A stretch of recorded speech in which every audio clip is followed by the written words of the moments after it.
Mas aí vem aquilo que você tem praticado para a sua decepção, para a sua frustração, para a sua mágoa espiritual, para a sua tristeza em relação a Deus, que é supostamente obedecer à Bíblia, sem o entendimento do Evangelho. A Bíblia sem o entendimento do Evangelho, preste atenção, faz mal. Eu vejo gente que antes de se converter era melhor do que depois de convertida. Eu estou dizendo isso há quase 50 anos.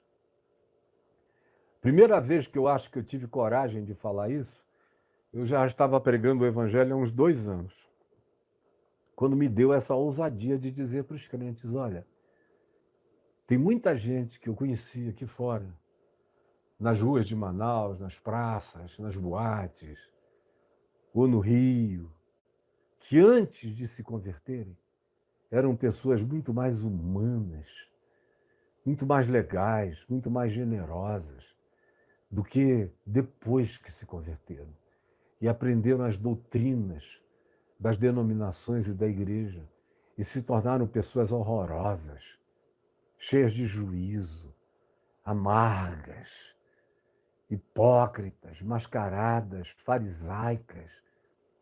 Como Jesus disse, se tornaram filhas do inferno 2 vezes pioradas em relação àqueles que, como filhos do inferno e membros da religião, os catequizaram para a morte, não para a vida, embora eles andem com a Bíblia agarrada no peito o dia inteiro.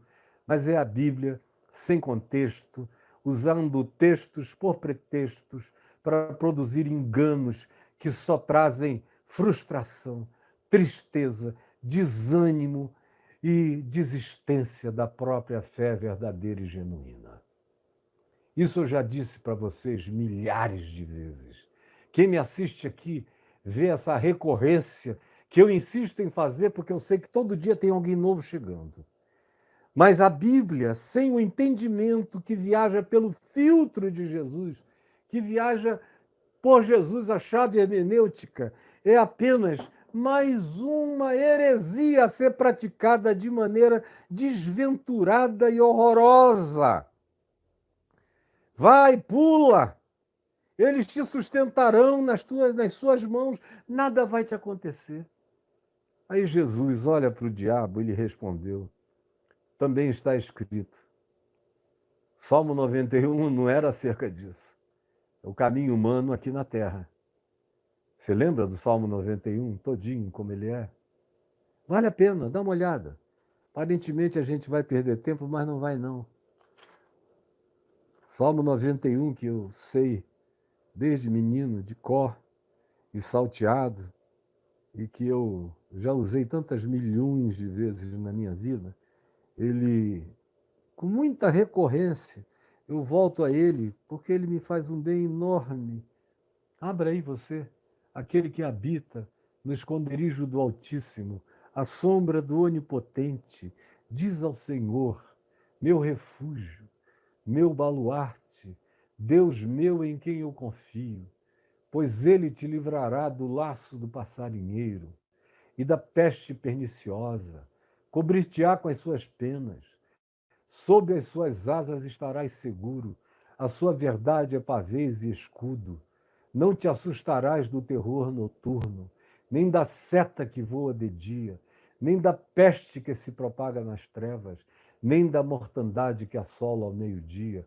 Caiam 1000 ao teu lado, 10.000 à tua direita, mas tu não serás atingido.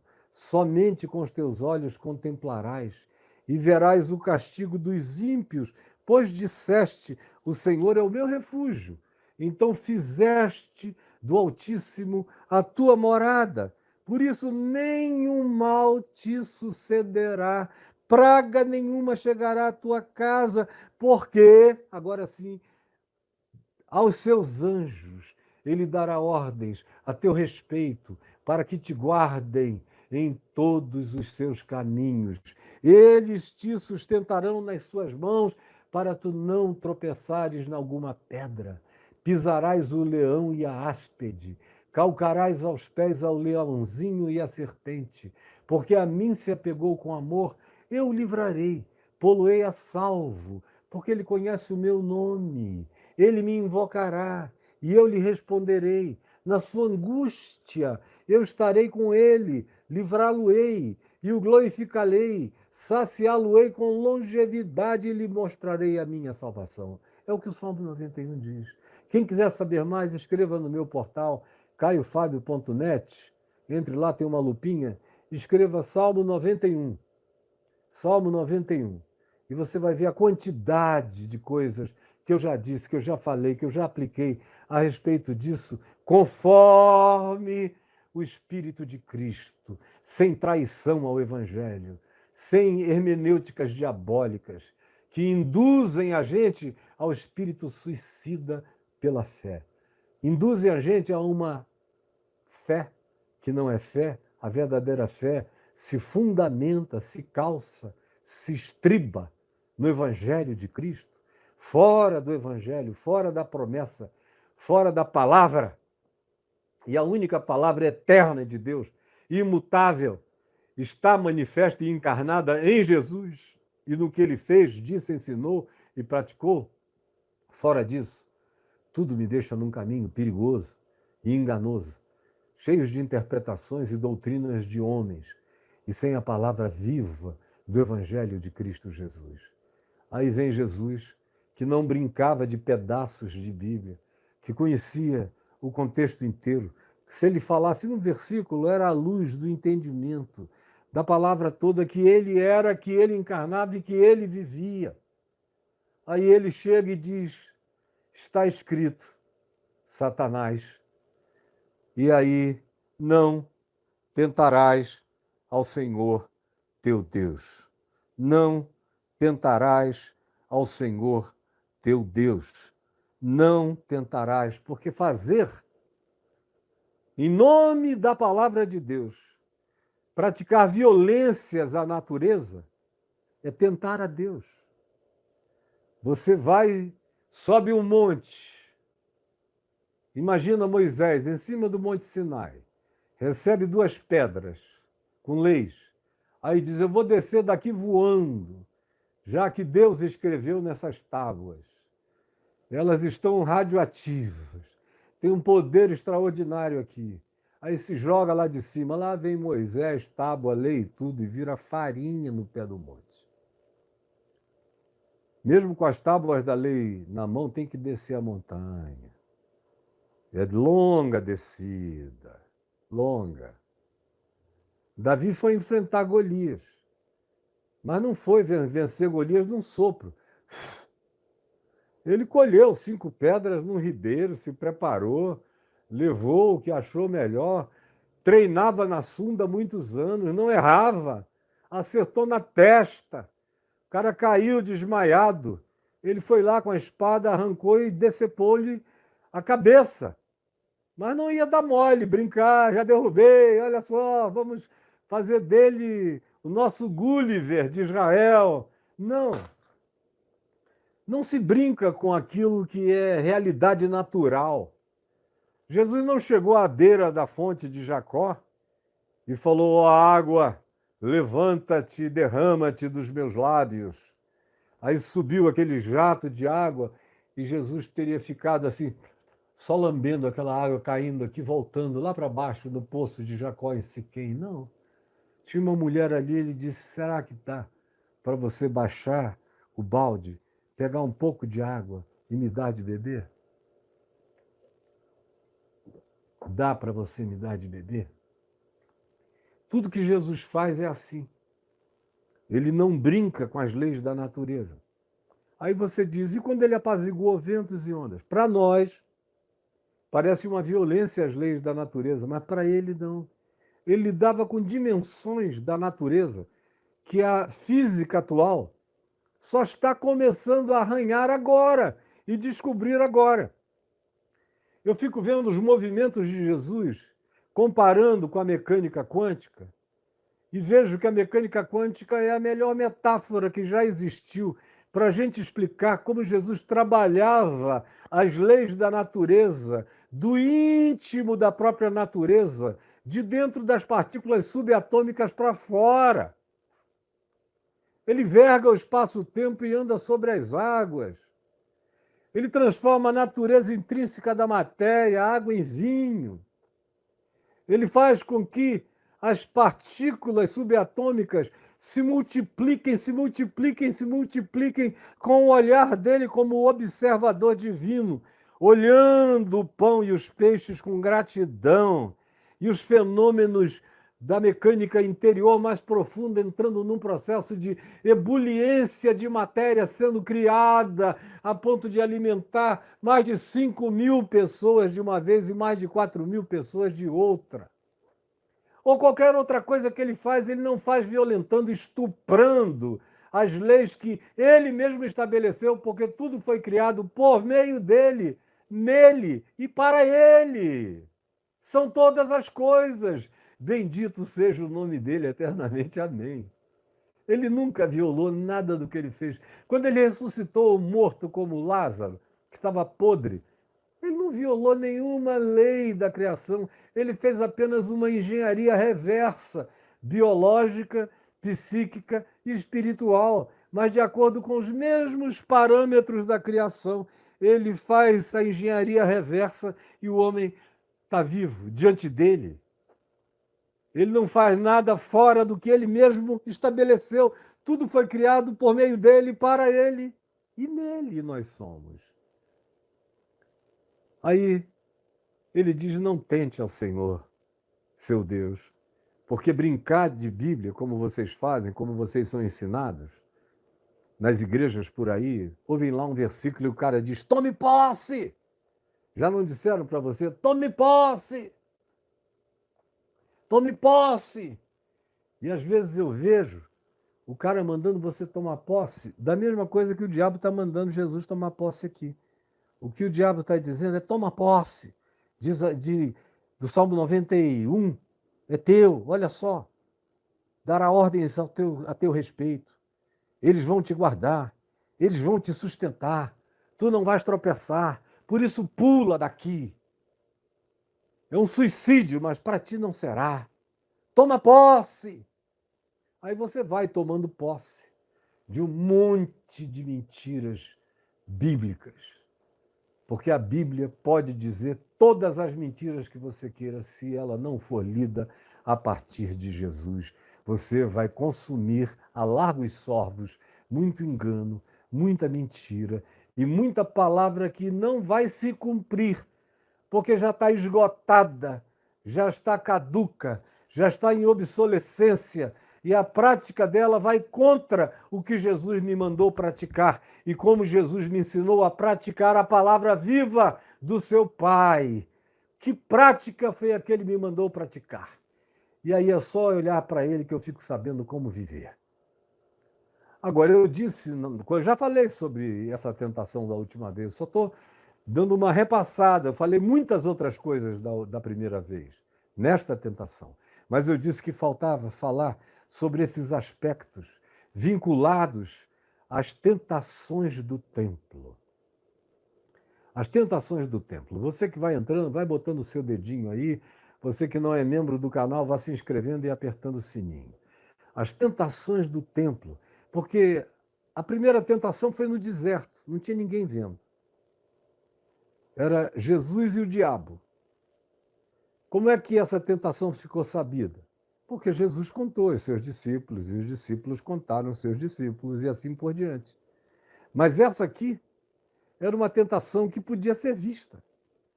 Ninguém que olhasse do pináculo, do átrio do templo, lá para cima, para o pináculo, como eu disse da última vez, veria o diabo. Mas veria a Jesus, um ser humano, vestido de túnicas longas, claras, no alto do pináculo. E muita gente deve ter perguntado o que esse maluco está fazendo aí. Quem é ele? Ninguém ainda o conhecia direito em Israel, quase ninguém além da família dele. O que esse cara está fazendo aí? Meu Deus, será que ele está desesperado? É uma tentativa de suicídio? Que é isso? E depois eles viram Jesus simplesmente tomar o caminho da escada e aparecer lá embaixo. Foi só o que a multidão viu. Agora, nós sabemos o que aconteceu.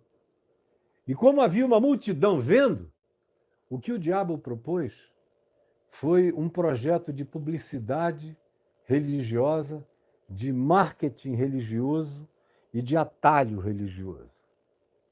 Isso que ele estava propondo. Existe alguma coisa contra publicidade de eventos, de cultos, de conferências, de congressos ou de pregações? Não. Se forem sóbrias, verdadeiras, se forem sensatas no que anunciam, e se não fizerem promessas para Deus ter que cumprir de acordo com a estratégia de atração que o propagandista deseja consumar para atrair pessoas pela via do engano, se não tiver nada disso, é legítimo. É legítimo. Quantas milhares de publicidades já não fizeram sobre pregações minhas nos últimos 50 anos? Aqui no mundo inteiro. Eu já estive em lugares, na Europa, por exemplo, onde eu ia passando vendo outdoors meus, aqueles outdoors europeus bonitos, eletrônicos, convidando para ouvir a palavra do Evangelho, sem nenhum problema. Aqui no Brasil, para todo lado, durante décadas e décadas. A minha vida era totalmente diferente do que vocês que vivem hoje, que são filhos dessa geração, conseguem sequer imaginar como era. Agora, eu nunca permiti nenhuma publicidade mentirosa. E as 2 ou 3 publicidades mentirosas que eu cheguei no lugar e vi que tinham feito, eu mandei arrancar na hora. Eu saí do aeroporto, olhei e a pessoa toda alegre, olha, enchemos a cidade disso aqui. Numa delas, que foi uma coisa patética, foi um pastor presbiteriano que faz qualquer negócio para aparecer, eu conheço há uns 45 anos, mais ou menos, e muito bem-humorado, mas assim, capaz de umas safadezas, de umas faltas de ética totais. Ele encheu a cidade onde ele era pastor e onde eu estava indo pregar num ginásio de esportes, da seguinte mensagem nos outdoors: venha ouvir Fábio Júnior convertido. No auge do Fábio Júnior. Eu ainda morava em Manaus, no Amazonas. Aí eu saio e eu vejo aquilo ali. Venha ouvir Fábio Júnior. E não tinha nem foto. Deliberadamente para o pessoal ficar pensando que era o Fábio Júnior, o cantor, que depois veio a ser marido da minha querida amiga e irmã, Glória Pires, pai da Cléo, que é minha querida também, naquele auge dele nas novelas ou como cantor. E foi um bocado de gente ao ginásio. Quando chegou lá, eu que já tinha mandado, digo, sai arrancando. Sai arrancando tudo, eu não quero nada aqui. Mas não vai dar tempo, eu digo, não faz mal. Mesmo que seja durante a reunião, vai arrancando, porque eu vou pregar 3 dias. Eu não vou deixar essa mentira ficar no ar 3 dias.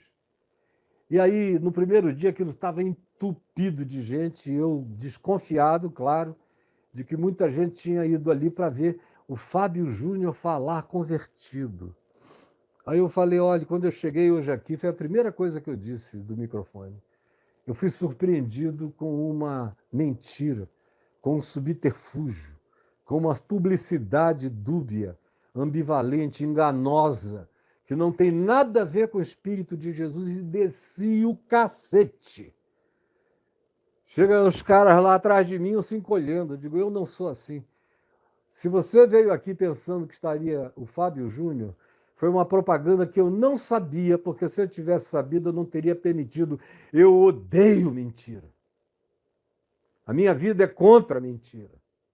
Isso aí é uma mentira, então eu quero deixar vocês irem embora. Quem veio ouvir o testemunho do Fábio Júnior, vá para casa. Aí saíram uns pouquinhos.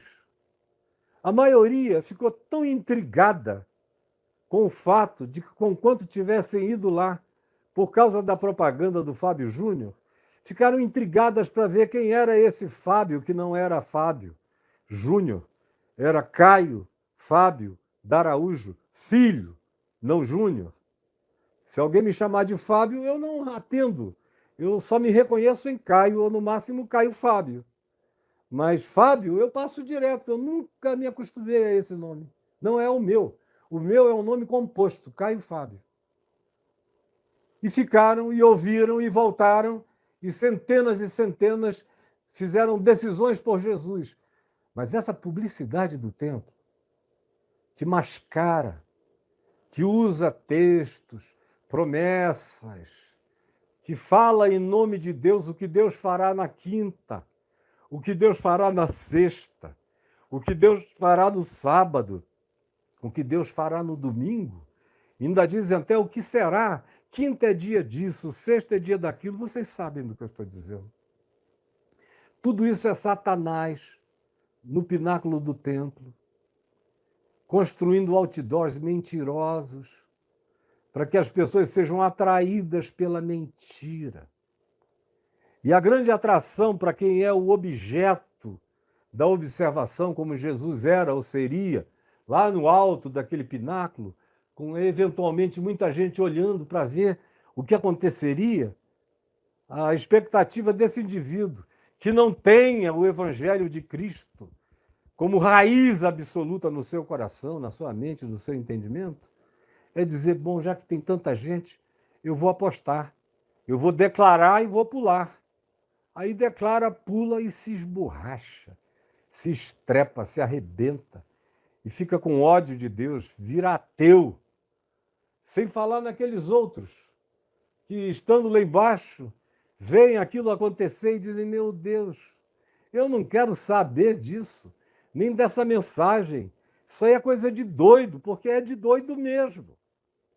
Mas a tentação das publicidades, da atratividade de multidões para os nossos templos ou lugares de reuniões é uma coisa ensinada pelo diabo aqui. Usa a Escritura, não conforme a palavra de Cristo, mas conforme a manipulação editada para atrair pessoas ingênuas, tolas, incautas, desesperadas, e que não importa qual seja o resultado, pelo menos elas já estarão lá. O resto é com você. O nó que você vai dar no pingo d'água é problema teu. Deus não tem nada a ver com isso. O teu negócio é atrair gente.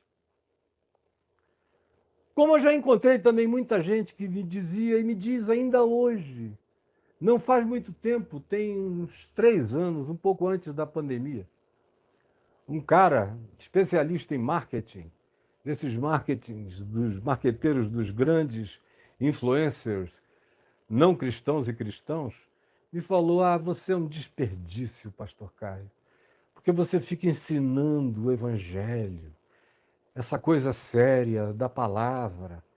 Meu Deus, eu tenho pastor que eu trabalho, a mídia dele, o cara não diz nada, é só água com açúcar.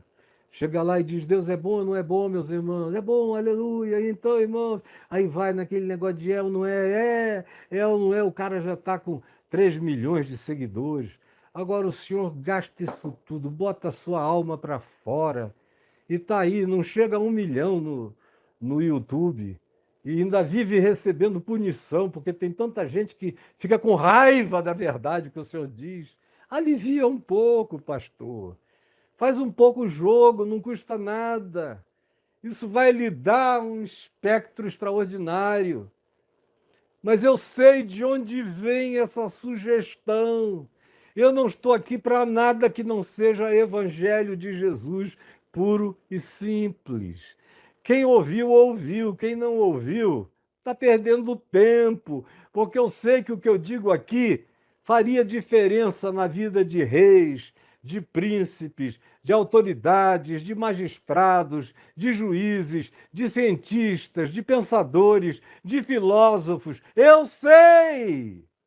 E não é arrogância minha, não. É certeza absoluta de que o significado dessa palavra do Evangelho que sai da minha boca, porque sai antes da boca de Deus, é irrespondível, é irretorquível, é irretocável, é verdade absoluta, faz bem real ao coração das pessoas.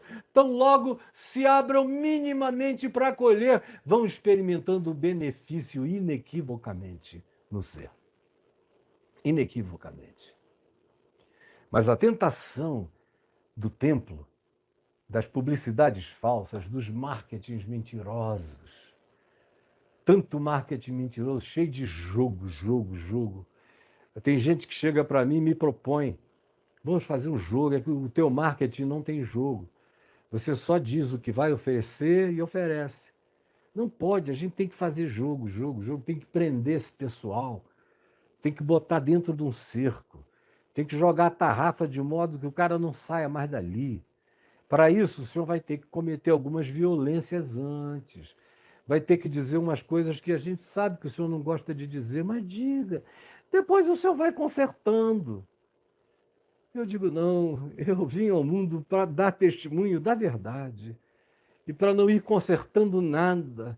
Se possível, eu não quero ter que consertar nada, porque tenha falado sempre a verdade, como se disse acerca de João Batista. No Evangelho de João, quando se afirma, João, na verdade, não fez nenhum sinal portentoso, mas tudo quanto ele disse acerca de Jesus era verdade. Essa é a grande aspiração da minha vida. Se o Senhor quiser me usar para milagres, como já usou, como eu já vi tantos sinais, prodígios e maravilhas, mas essa nunca foi a minha ênfase. Acontece porque Deus está presente, porque o Evangelho está presente. E meramente pela palavra, coisas dessa natureza acontecem como estão acontecendo agora. E eu vou ouvir esses testemunhos como eu ouço sempre. Mas é meramente pela palavra.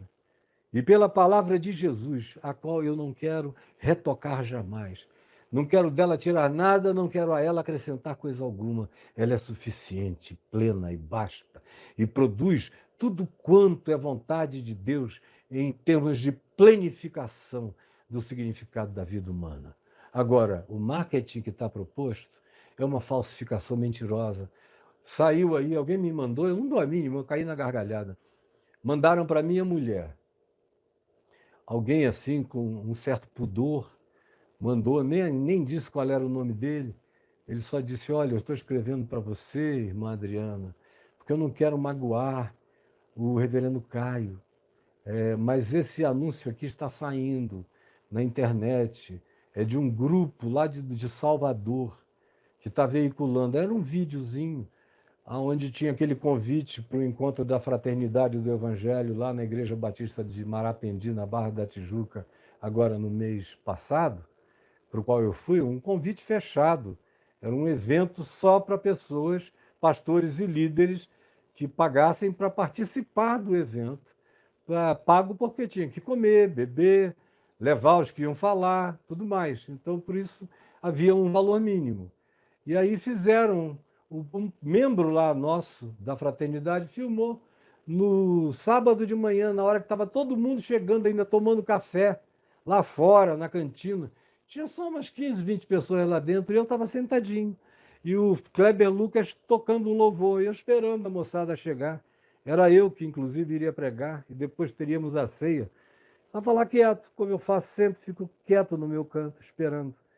E aí ele filmou, falou que era o nosso evento e tal, que outros estavam chegando. O pessoal montou, editou lá na Bahia e falou, olha só, Caio Fábio e Kleber Lucas passam vergonha em evento para o qual só foram 10 pessoas. Aí rindo lá, o pessoal... Aí eu vi aquilo, a Adriana me mostrou, aí eu falei, ela disse, o que eu respondo? Eu falei, nada, meu amor. O que eu tenho a responder?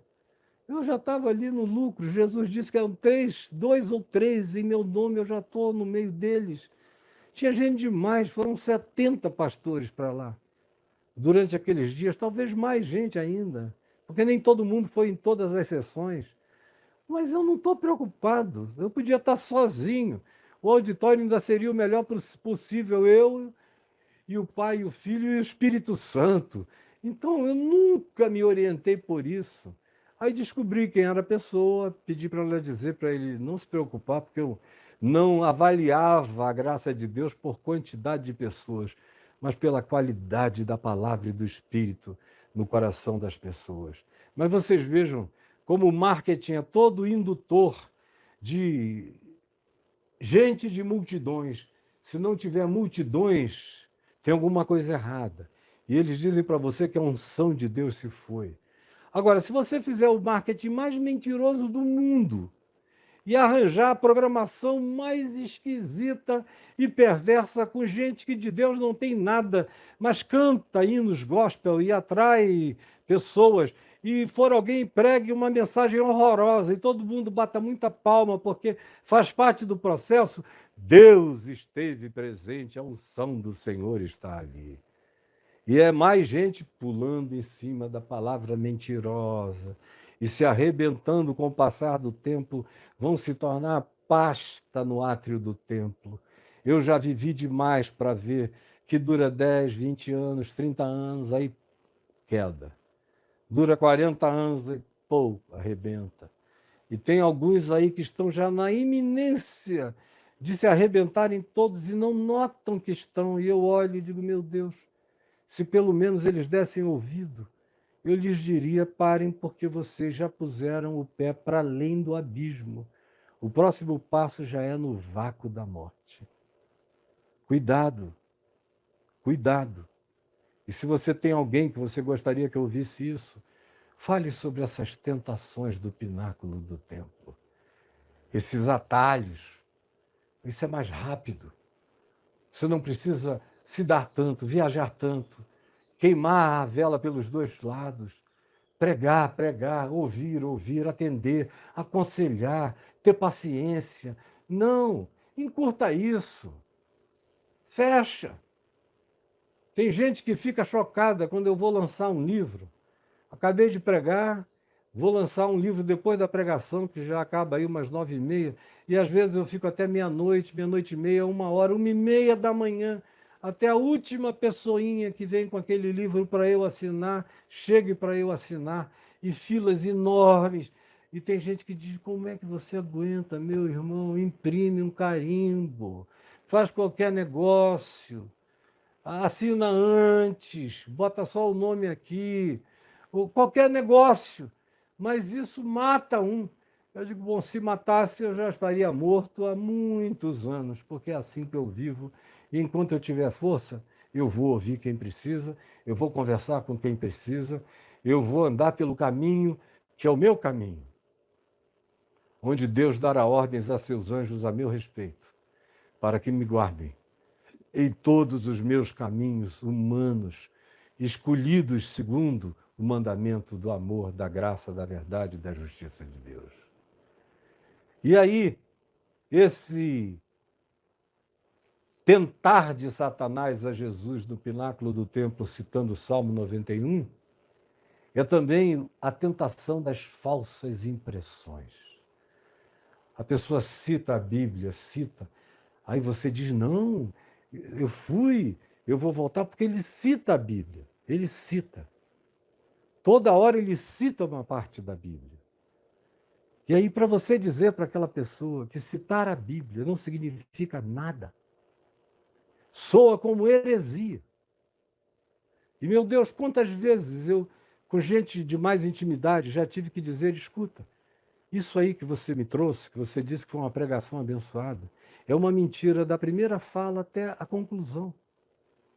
Mas, pastor, ele citou a Bíblia 15 vezes, eu digo, fora do contexto, construindo uma mentira por pretexto. Olha no final qual foi o resultado, qual foi o apelo, o que ele arrancou de vocês. Isso tudo foi feito para arrancar com fórceps isso aí de dentro da tua alma. Mas é tudo mentira. Tudo mentira. Não tentarás ao Senhor teu Deus. Anda pelo teu caminho. Gasta o tempo necessário. Não se apresse em nada.